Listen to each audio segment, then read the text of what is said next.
It's a ham radio. The Cadillac of ham radios.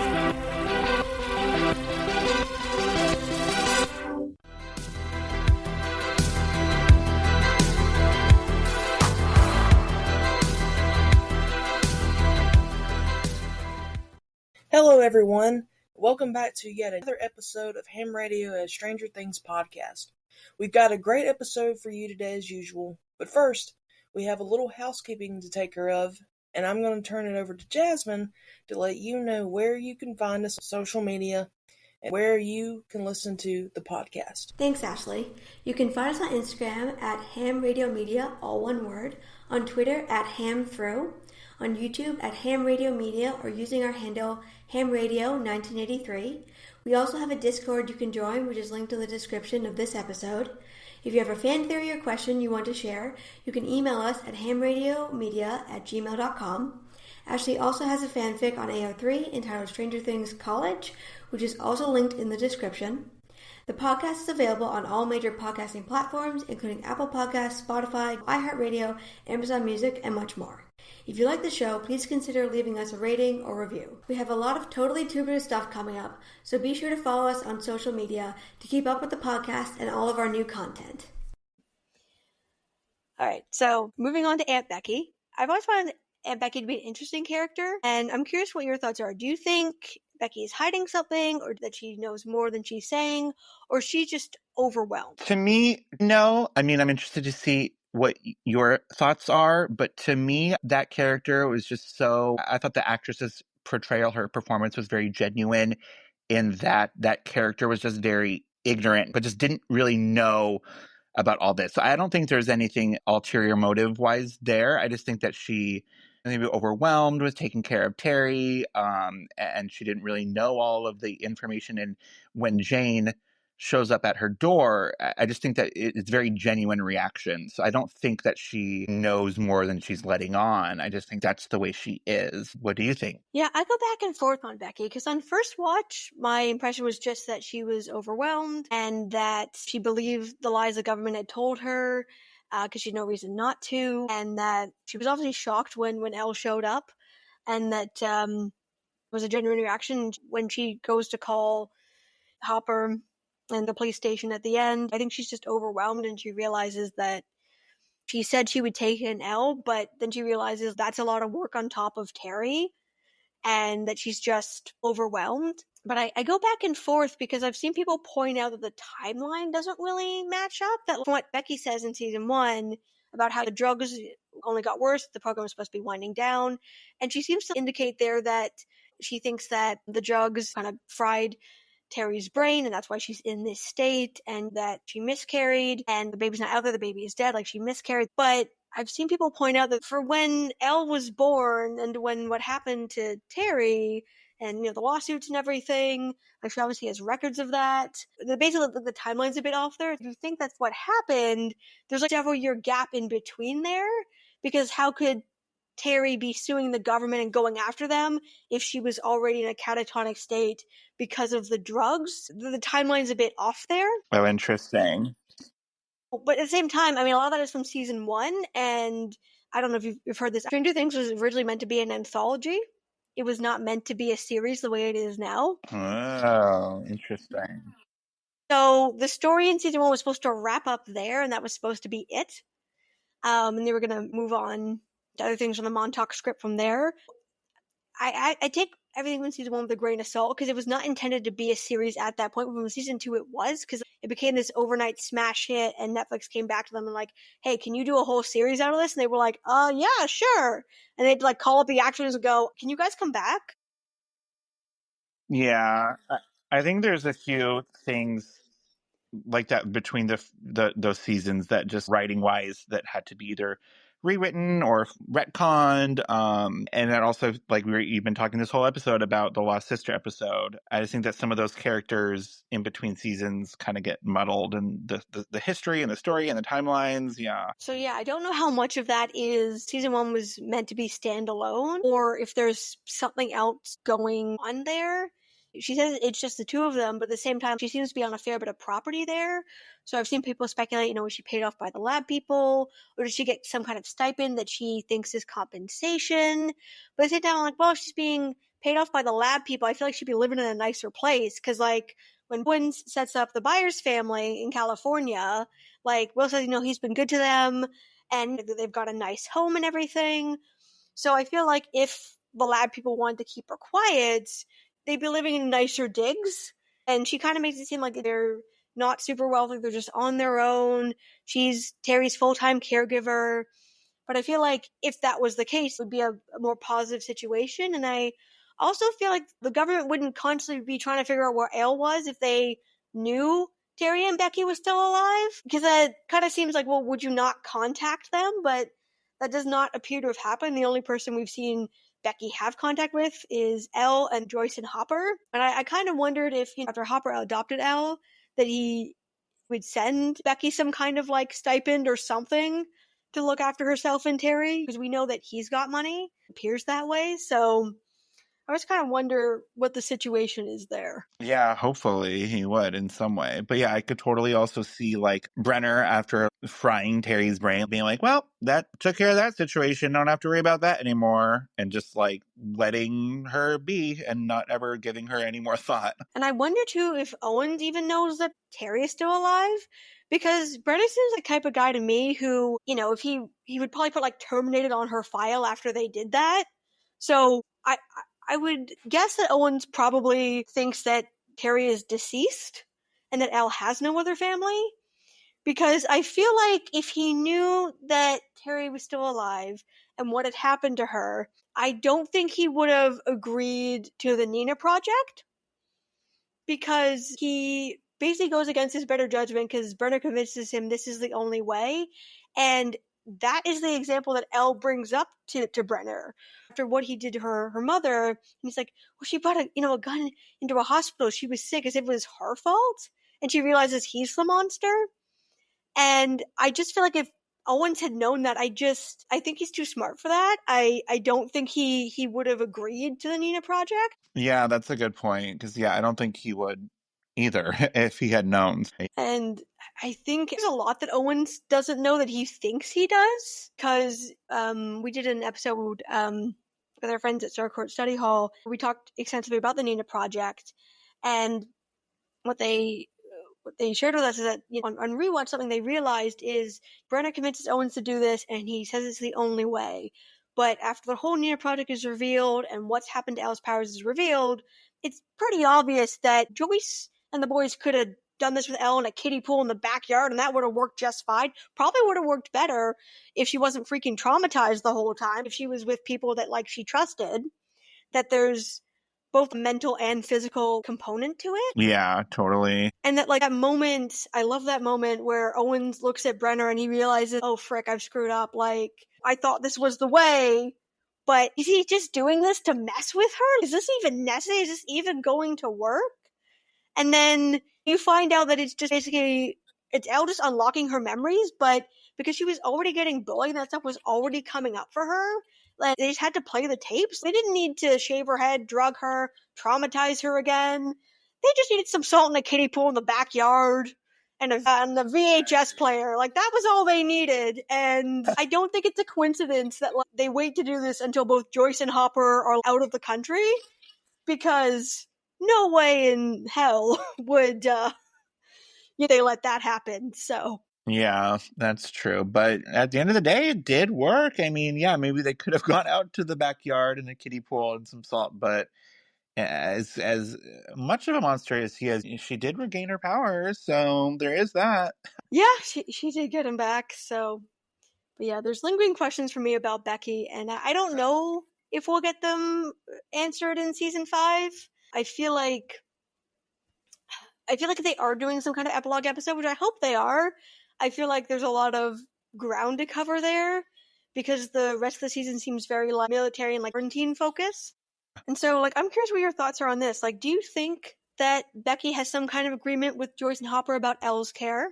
Like, do you think they have a formal agreement? Do you think it's informal? Like, what do you think the situation is there? So I'm not sure if there's any kind of like agreement between them other than an unspoken, like, yes, I'm going to take care of her. I'm going to do my best for her. But I'm not sure if there's like a formal arrangement. Yeah, because I wonder about that because people have speculated we see Joyce take an L after season 3. We know from Dimitri that there was a trust set up for her. Like, all of his money went into a trust for her, which made me wonder if they had some kind of formal arrangement. Like, he did drop paperwork to be like, yes, and you get custody. Although, because Elle is technically considered legally dead, I don't even know if you could do that.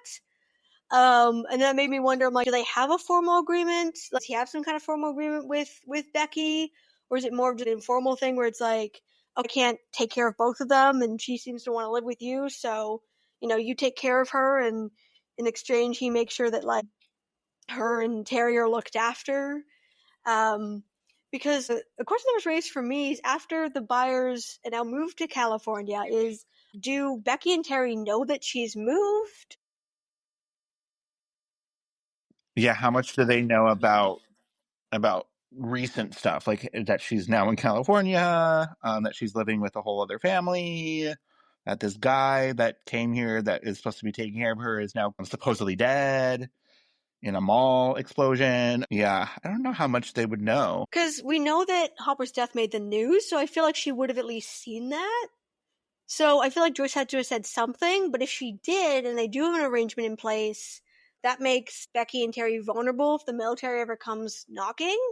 So I wonder how much they've told them, or if they've been like, hey, if people come knocking, stick with the she's dead story for her own protection and her safety. Because typically speaking, if you're taking minors across state lines, you have to inform their non-custodial parents and family. You can't just like do that. That's kidnapping. And I'm like, okay, did they inform Becky? And what about Lon? Yes, he's an abusive psychopath, but he also legally still has parental rights. Will and Jonathan are under 18 at that point. So did they inform him? Did he terminate parental rights? Did Owens take care of that for them? Because like, they had the Byers move to California as if it's no big deal, but I'm like, you cannot take 3 minors to a different state to live without informing their non-custodial parents and biological family. Like, you can't just pick them up and move them unless they've formally terminated their parental rights. That's kidnapping. You can't just do that. Oh my goodness. That's so true.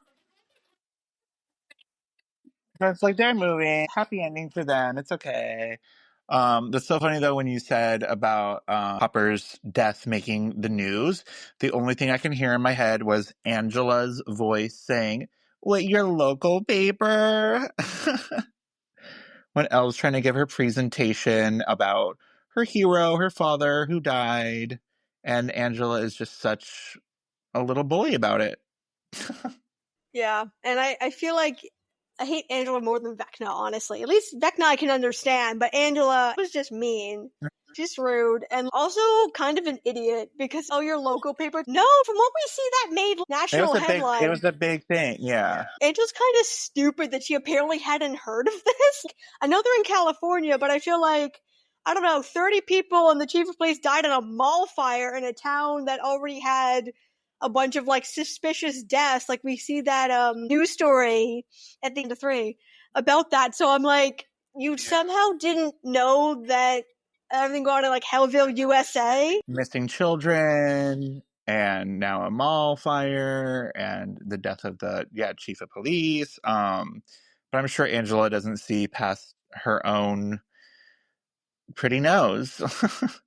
Yeah, for sure. For sure. I did wonder coming out of season 4, do you think we'll see Becky again? Do you think we'll see Elle and family visit Becky and Terry again? I'm not sure. I don't know about Becky specifically, unless it's both of them. I feel like maybe Terry, out of the two of them, we could potentially see again in some way, as far as if it's just like a visit back to her to kind of tie things up at the end. So I don't know. We could theorize like all day. I feel like there's always theories every season before the season comes out of what's going to happen. And then somehow, unlike most shows, because a lot of shows you're kind of able to kind of figure out. I feel like more than most shows, Stranger Things always diverts expectations and gives us something that we were not expecting. Yeah, they are good at that. You think you kind of got it figured out, and there are definitely clues along the way, but there's always something you're like, wow, I didn't see that coming. Like, season 4 has their first big twist, which is that you knew something was kind of off about that orderly, but you didn't quite realize how off that guy is. It's like a slow reveal, and Jamie's so good at it. He's so good. You're like, there's something slightly off about this guy, but you can't put your finger on it. And even though I sensed that about partway through, I was not expecting him to have been behind the massacre, and it was revealed he was Vecna. I was like, oh my god. Yeah, definitely. And then upon rewatching, it's like, oh, I should have been able to pick up on that, but somehow I didn't. And then the only thing, having seen that actor in a couple of projects before Stranger Things, that was my only thought when I was watching Stranger Things was, wow, we've had this actor in such a, not a minor role, but he's only the orderly. It's so interesting. And then to get the twist, it's like, oh, okay, now I see why they have this actor. But yeah, to have that twist of one is Henry is one is Vecna, Henry is Vecna. It's like, what? Yeah, and I think it's because Jamie's acting is so subtle and he's so good at that. And something we've noticed with our script series is that in the script, it's a lot more obvious. The twist is still there, but characters like Fun and Brenner, it's a lot more obvious what their intentions are. But the way the actors finally portrayed them was so much more nuanced, they kind of keep you guessing. And I credit to them, like, you know something's off, but it's still a twist where you're like, oh wow. And I feel like I don't know anybody who got all the parts, right? Some people were like, oh, this guy's off. Other people were like, oh, I think he's behind the massacre, he could be Vecna. I didn't see anybody who got all 3 parts from the jump, which again, when you rewatch it, you're like, oh, of course. But it's not obvious the first time around, and it's not supposed to be, right? It's supposed to be a twist. Yeah, you're still supposed to be like figuring it out. That's right. Yeah, it's like crazy. And the other thing I think about season 4 is there's other stuff that was like that they didn't wind up revealing, or they had to push to 5 because they ran out of time. So I feel like that was kind of not an intentional misdirect, but for example, the actress who plays Vicky was Anna Green Gables, an Anne with an E, prior to being cast. So she was the lead of her own show for many seasons, and so I was like, why did she look familiar? My friend was like, oh, she's from, I was like, oh, right. But we were surprised because that was kind of a minor role for her, and she's kind of a big deal. Why would they cast her? And it turned out that they intended to have her be a bigger role, and they just ran out of time, so they pushed it to 5. And like with Karen, they focus on her a lot, and you think she's going to have this like big role in volume 2, and then not so much. But clearly she's got a big role in 5. So I think that was part of it, where there was things that they didn't get to play out because they just ran out of time. I don't think they budgeted their time very well in 4.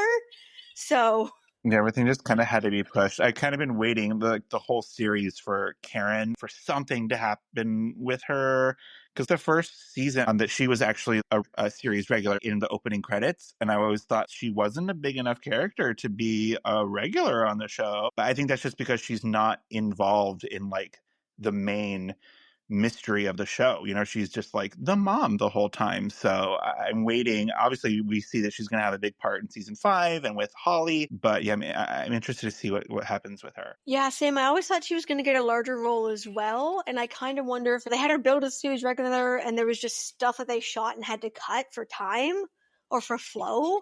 Because again, she doesn't really play a series regular part up until now, but she's capable of it, and we see her get a really big role in 5. And the other thing is, I clocked that Holly knew more than most people thought. She was going to have a bigger role in 5, like really early.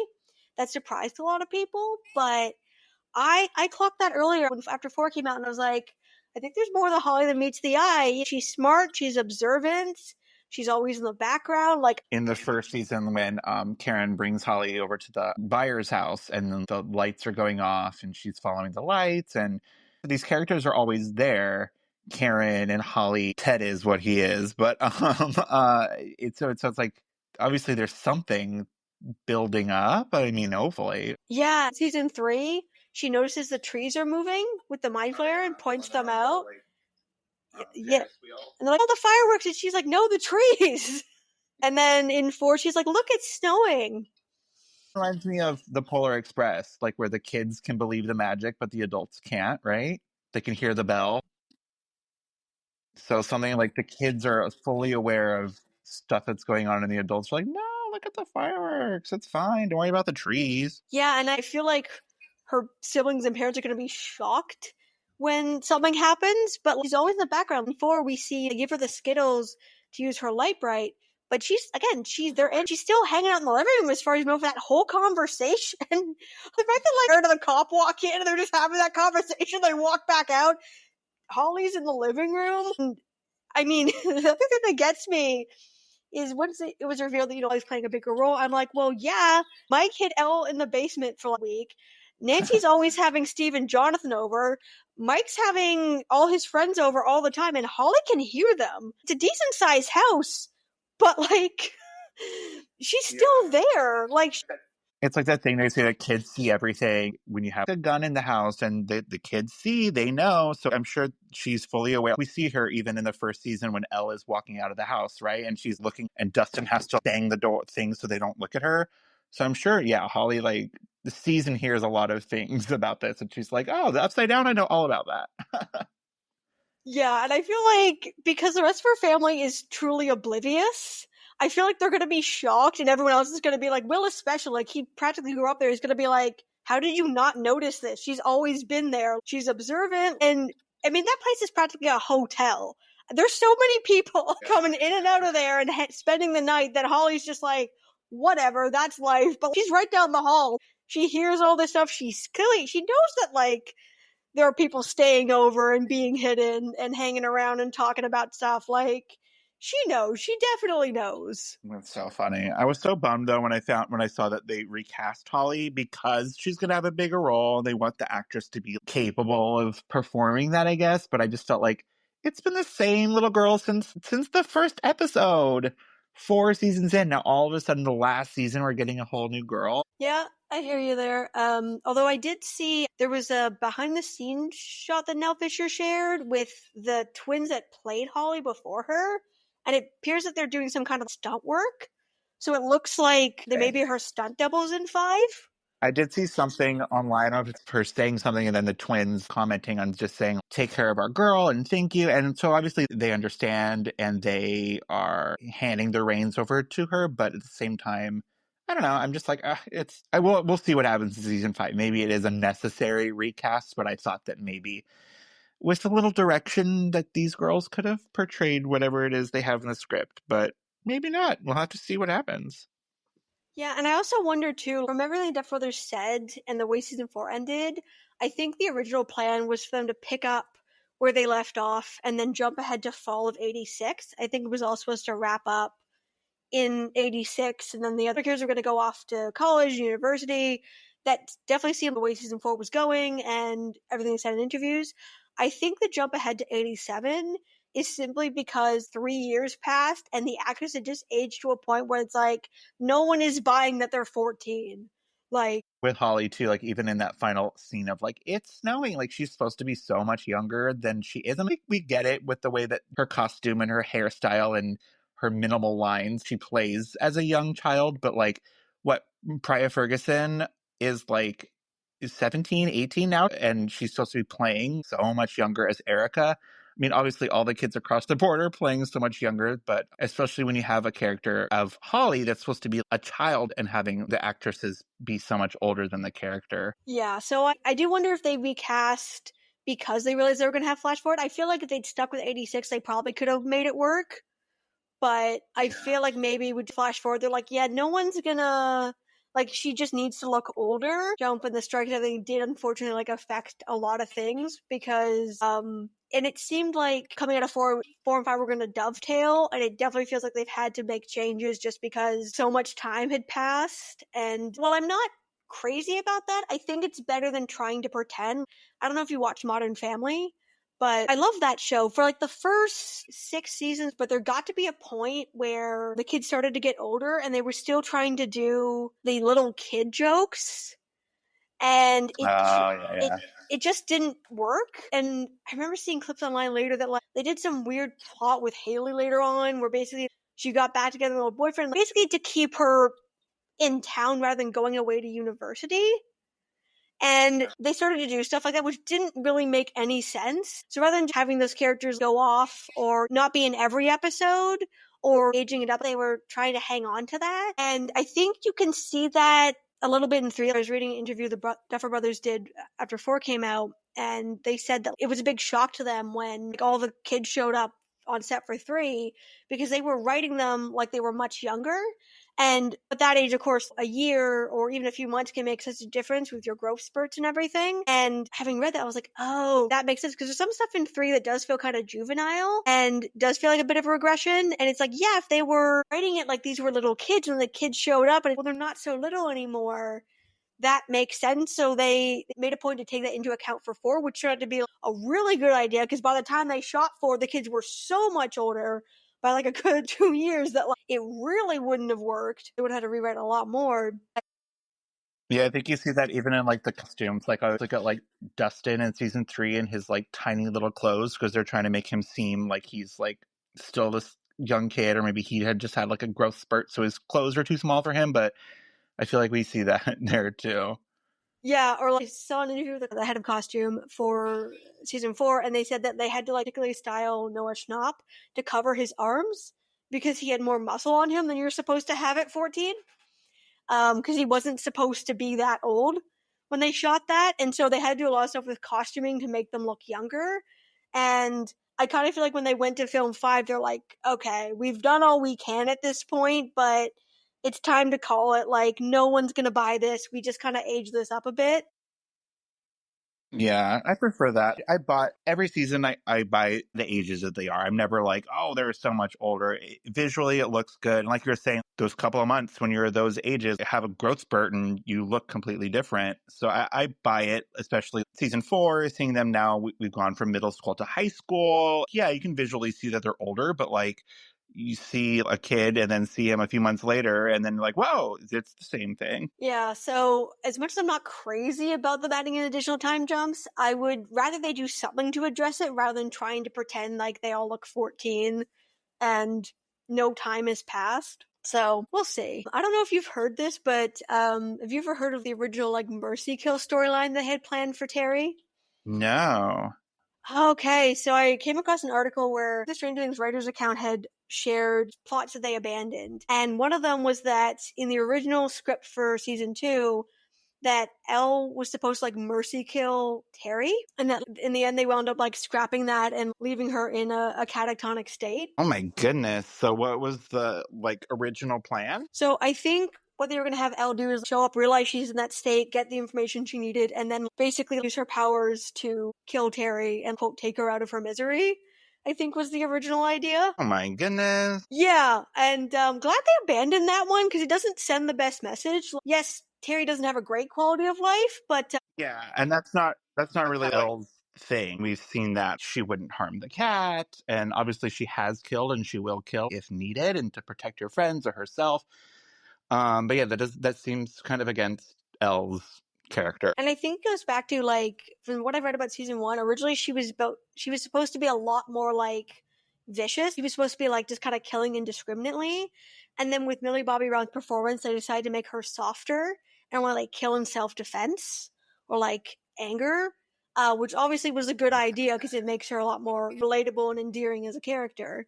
I see that. I could see that. It's kind of like the Toy Story, like that Woody was supposed to be much more resentful about Buzz and kind of doing these things that were evil in a way, but then they kind of changed that. And so I could see that with Elle having this kid who's been raised by the government and to be this kind of like killing machine.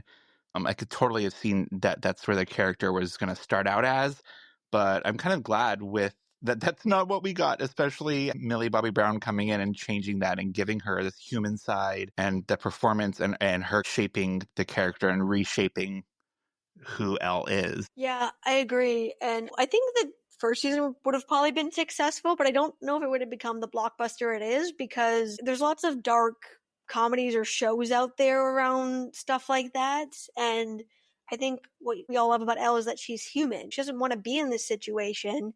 And it's her humanity that makes her relatable. And I think the final version is much closer to, what a soldier would be. This is someone who's trained to kill, but, doesn't mean they necessarily want to. And I think that, that's how her and Hopper relate a lot more, because same thing there. Like, this is a guy who has sniper training, who's killed people, who been a police officer or a soldier for most of his adult life. And you get the impression I've always gotten from Hopper as a character that, like, he's good at a lot of things. He's good with a gun. He's good with a knife. Doesn't particularly enjoy it. And that's Elle too. Yeah, it's your duty, but it's like, she'd much rather eat Eggos and play board games, and he'd much rather play board games, watch TV. That's what they'd rather be doing, not out there killing people. Yeah, same. That's all I want to do is eat Eggos and watch TV. I mean, but I see what you're saying about it wouldn't have been as successful of a show. Again, going back what you were saying about it being anthology makes sense. Had it been a one and done season storyline and for that Elle character to be that malicious and vicious, but then it also goes back to what we were saying about the Lost Sister episode about those characters. Again, they weren't likable enough to maintain more storyline and more episodes or an entire new series. So just goes to show things that change creatively. Yeah, I always think it's interesting where they come back to a character idea. They've done that a few times. And in each case, it's like, you were right to abandon that the first time. They tried to replicate that with the Lost Sister and with Kali. That did not go over as intended. A lot of what was originally supposed to be part of Steve's character went to Billy and Jason. And I love Steve. I'm a huge Steve fan. And I love what Joe Keery did with that performance and the character.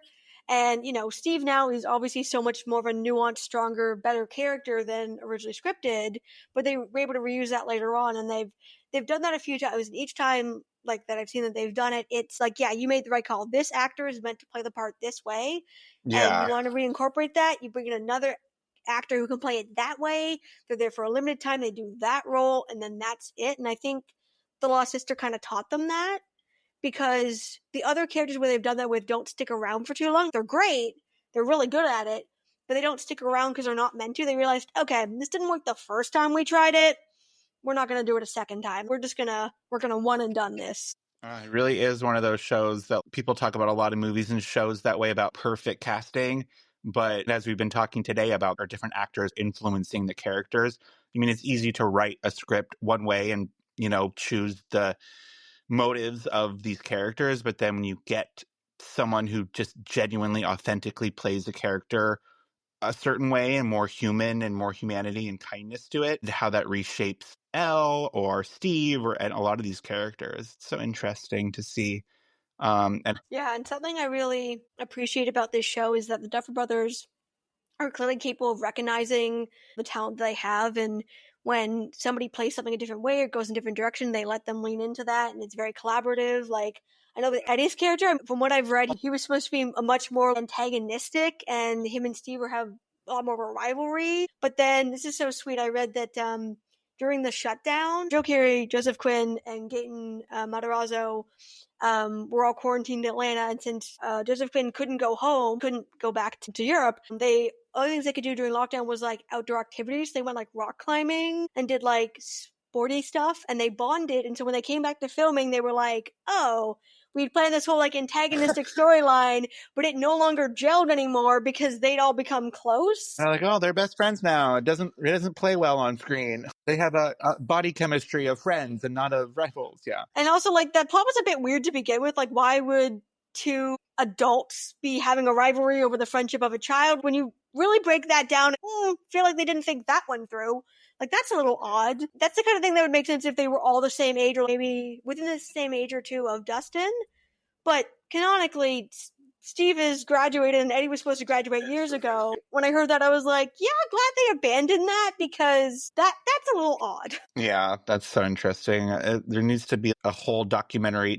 I wish they still did the True Hollywood stories. Those were so cool. But they could do obviously a whole documentary about the show, but they need a documentary about just like revisions that they've done from the script to the screen, because it's so interesting. One of those characters I feel that brings a lot of humanity is Terry Ives. Even though she says like 5 words only, you get so much from those 5 or 6 words than an entire monologue, Yeah, definitely. She conveys so much with so little, and I'm really glad they decided to change her storyline. The original sounded crazy.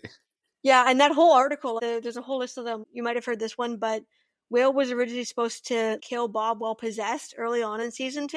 No, I don't think I heard that specific one. Oh my gosh. So that was the plan, but then they loved Sean Ashton so much. He was so good, and everyone loved him so much. It pushed his death to the end of the season and had him get killed by a Demogorgon instead. Yeah, that I did know. I did know that he was supposed to die earlier on, but I didn't know that Will was supposed to be the one that killed him. Yeah, and I'm glad they didn't go with that because they get pretty close, and that would have been really traumatic. Yeah. I think as a viewer and for poor Will. And I like instead they wound up going with he secretly battled the clown It and didn't know. That makes me interested and intrigued for the final season because it's like, well, there is no more seasons. Whatever we have, we're gonna do it because I feel like it had Will killed Bob in season 2, it would have been hard to root for that character in season 3 or to trust him because Will just killed Bob. But it makes me feel like with season 5, with no future seasons, they can be like, well, we're gonna have this character do this kind of crazy thing because there will be no more follow-up. I could see them doing something where they have Will be possessed and Vecna's trying to force him to do something and they have to drug him or hold him back like they did in season 2. I could definitely see that kind of thing happening. And I could see them trying some stuff they had planned for previous season. They said they're going to go back to a lot of what was left unfinished from season 2 and bring it full circle back to season 1. What was their phrase? It's like season 1 and season 4 had a baby on steroids is what 5 is going to feel like. Yeah, we just want Will and Elle to have pure intentions. Yeah, and I think they do, but Vecna's always messing with them, so they could definitely do something with that for sure. Yeah, that's true. Oh, originally there was supposed to be a plot for 4 that Murray was supposed to team up with Alexi's dad as part of the Russia plot. They dropped it because so much time had passed. They're like, this would take way too much reintroduction. So instead, at the end, they were just like, okay, we're going to have Tammy Thompson come and sing and sound like a Muppet, and that's going to be the connection, and we're moving on. Sometimes when they try to add too much or too many characters, like Murray, as great as he is, he's already a secondary character. So then trying to add another third character for Murray to get paired with, it just seems so random and not necessary. Yeah, and I feel like they added so many more new characters in 4. It felt a bit bloated as it was. To be honest, I liked the additional characters. The only one I wasn't crazy about was Argyle. I liked him, but I didn't feel like that was necessary for the plot. Yeah, they just wanted Jonathan to have a counterpart in California. And maybe some comedic relief from the intense episodes that Stranger Things is. Yeah, for sure. But so bringing it back to Terry, do you think that she'll stay forever in a catatonic state, or do you think she'll regain function at some point? That's one of those things, yeah. So I don't know. She might be always in that catatonic state, and it just might be one of those things where she's just collateral damage, and unfortunately that's how she is now and always. Yeah, I wonder about that too. The only thing I could see is because we know that Elle has the ability to manipulate electricity. We saw her restart Max's heart. We've seen other things. Since she got their way, they electric shocked her too high on purpose. Is that since that happens with electrical currents in the brain, I could potentially see something where Elle could figure out a way to reverse the effects by reversing the electrical current somehow. So interesting, or having to get just the right frequency, something in order to, so even more honing of her powers. That could be interesting. I could see that potentially, or she could just be left in that state forever. The reality is that part of the story is based on a real thing that happened to real people that were tortured that remained sadly in those states for the rest of their lives. So if they decide to stay true to that, sadly, I think she will remain in that state. And something I do think the show does a good job of is showing that kind of thing, whether it's MK Ultra or any Munson story. Yeah, I think there can't be too many happy endings with Stranger Things. I think there's going to be a lot of devastation, but Terry might just be one of those things that's, like you said, it's truthful, it's honest, because that is what happens to these people that don't ever come out of that state. It could be interesting even to revisit her one last time and Elle trying to and still failing and just being and accepting that, Yeah, I could definitely see them doing something like that, where her and the rest of the family go visit and she realizes, I'm never going to be able to get her out of this state, and having to accept that reality. Maybe the end of that storyline is simply, okay, her and the rest of the Byers Hopper family come and visit them for Christmas and the holidays, and that just kind of is what it is. I could see that as well, because that's a real thing that people have had to deal with. I mean, luckily today, it's not as common an occurrence for stuff like that to happen to people, but it is a reality. And was common for many years. I mean, not everybody was an MK Ultra, but things like that happened. Definitely true. And it also just shows you, again, the times that the show was, set in. Yeah, for sure. And I think that's a big part of it. And that was the reality at the time. And some of the stuff just is the reality. And I will say, I think about like Will and Robin's storylines too. I'm glad to see it looks like they're getting some scenes in 5. And I'm super excited about that. And to see Robin have her romantic storyline. I want the characters to have their happy endings, but at the same time, I think you need to be honest. And this is a time period in which, you couldn't be out, and, you got to watch your friends get married, but you couldn't. And, Will is an artist who wants to go to like a big fancy art school. Like, well, that comes with dangers that his family has to contend with, that's the reality. I've always been a bit surprised they haven't addressed the AIDS crisis, honestly, on the show, because it's kind of one of the big things about the 80s they really haven't addressed in any meaningful way. So I would like to see that get addressed at some point, because to me, that's a part of Will's reality. If he wants to go to art school, they have to take precautions, and there's no guarantees in this era. I feel like I had a theory early on, maybe season 1, that whole Stranger Things was an allegory for the AIDS crisis. I think they did establish even in the first episode that Will is meant to be gay, but then there's also moments like when Elle comes out and she's just noticing Nancy, but I just felt like maybe there was something there. Or with Barb, is Barb meant to be LGBTQIA plus? So I think maybe they just not addressed it because I just didn't know if that's where the focus was. But I did think early on, maybe this is what the show is, and that's going to be some big twist at the end. But then having seen the previous, 4 going on now 5 seasons, it doesn't make sense that would be that, because there's so much other stuff going on at play. Yeah, I could see in the scenes thinking it was an allegory, or I've seen some people wonder about being a cancer allegory, or is it Hopper sick or somebody else sick, and is this all kind of going on in their head? And I could see up to a certain point. I think up till end of 2, definitely. But when you get to 3 and 4, it's well, this is affecting other people. Yeah. And other people's trauma, which wouldn't be something you'd hallucinate in your own head. That wouldn't really make any sense. And it goes beyond just one character or one family. I really hope they do address it in some way in season 5. But I've seen that theory that people wonder from Barb, was intended to be gay and in love with Nancy, and was that why she waited around at the pool party and stuff. And I definitely think there could be some weight to it, because one of my questions going to 5 is, was Barb simply targeted because she was bleeding? But if that's the case, Will wasn't bleeding and he got targeted. So now we know vectors behind it. Is every kill intentional? If so, what's the connection between Will and Barb? Because, as they say with serial killers, their first few kills establish their MO. We went from his family, which is very personally motivated, to the lab that was, clearly by gaining powers and that kind of his whole plan. But I think he definitely chose Will. He saw himself in Will. He chose him for a reason. But if he chose Barb, that's the only thing I could think of, being in love with your best friend and having to hide that. That's the only thing I can think of, because what else do Will and Barb have in common from what they establish in season 1? Yeah, so true. Then it also made me think if Henry is meant to be gay as well, because obviously you have so many comparisons in 4 between Will and Henry. So then I was is that why he targeted Will? Yeah, I had that question too, and I thought coming out of 4, I was I wonder, because my question is, why did Henry kill Alice? Get his parents, but why Alice? Because she's so young.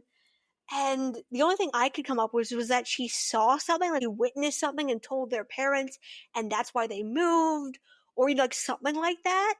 That's what got him in trouble. I feel like she has to have witnessed something, because otherwise, could have just knocked her out. Or she could have just, like, let her run away. Like, they all thought it was a demon anyway, so, like, it seems unnecessary. The fact that he, decided to put his father into a trance and then killed Alice and then tried to kill his dad, like, that's what took him out. He overdid it. So had he not gone after Alice, he probably would have been fine. Like, he might have gotten away with it.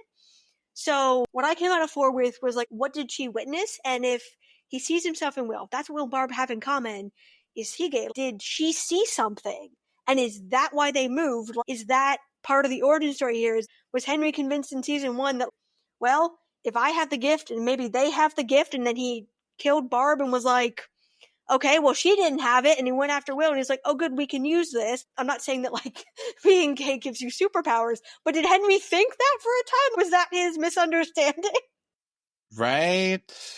That would have been, that's, oh my goodness, it's so interesting. I'm trying to think, like, now I'm, like, replaying scenes in my head and trying to think of new theories, but yeah, it's definitely that thing, like they said, linking them, Will and Henry, about their sensitive kid, they're artsy, so there could be something there. Those are definitely some of the questions I was left with.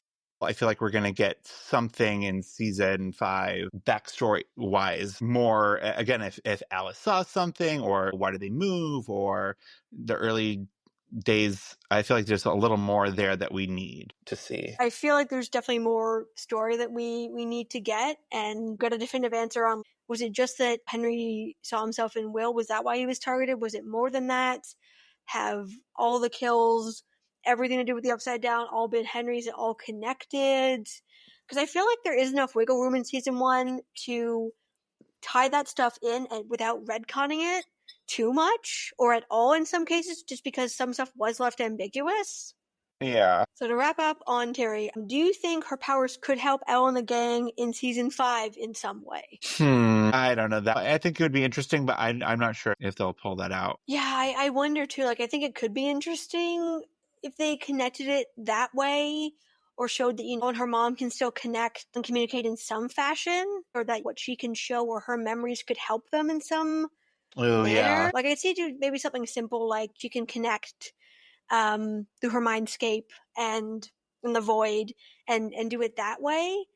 I mean, now that kind of seems like the town would be under quarantine. It seems like it had to be like a remote viewing thing rather than going to visit in person. But I think it's possible. It's also possible that we don't see it and it's just like a wrap up in the epilogue where they go pay a visit. Yeah. I'm thinking like maybe if Elle is able to unlock whatever in her or her powers to free Max, that maybe in the void, not all the way in person, but maybe in the void, that she would be able to unlock Terry in a way that they could communicate or have like one last moment. Yeah, that would be really cool. Like, very poignant, but that would be very cool. Or like, I seem to be maybe doing something where like they find a way to communicate in the void where like she's kind of trapped in her body, but they find a way to communicate that way. That would be kind of cool, although it would still be rather sad that it would only be Elle and she wouldn't be able to communicate that way with Becky. Although, I mean, if once everything's resolved, if they moved up to Hawkins or something, Elle could somehow be the go-between. But yeah, I could definitely just see them doing something there and having some kind of like poignant kind of last moment together.